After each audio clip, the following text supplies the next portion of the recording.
Ni Helene Larrinaga Bilbao naz, eta Laboaren produktoria izan naz, eta bera, Janire Arrizabalaga Mundu Bate, eta Laboaren zuzendaria eta gidoigilea.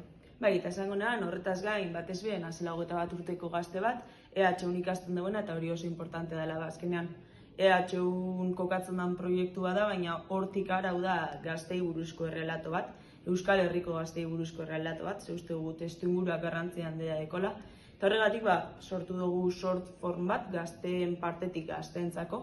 Eta izango da, genero desberdinetakoa, 6 kapitulu ukiko deuz, eta bakotza genero desberdin bategaz, bakotza protagonista desberdin bategaz, eta amaiera eta hasiera bategaz.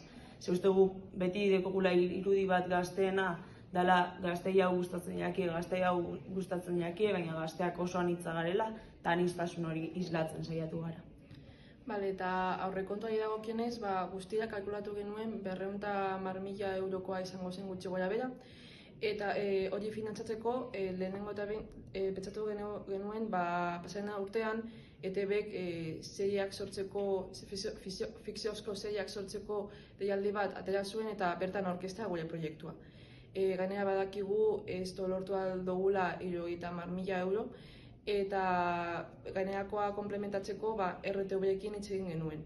Eta esan ziguten kolaborazio hori posiblea zela bi kateen artean, eta gainera ere RTV behartuta dago telebista publiko bat denez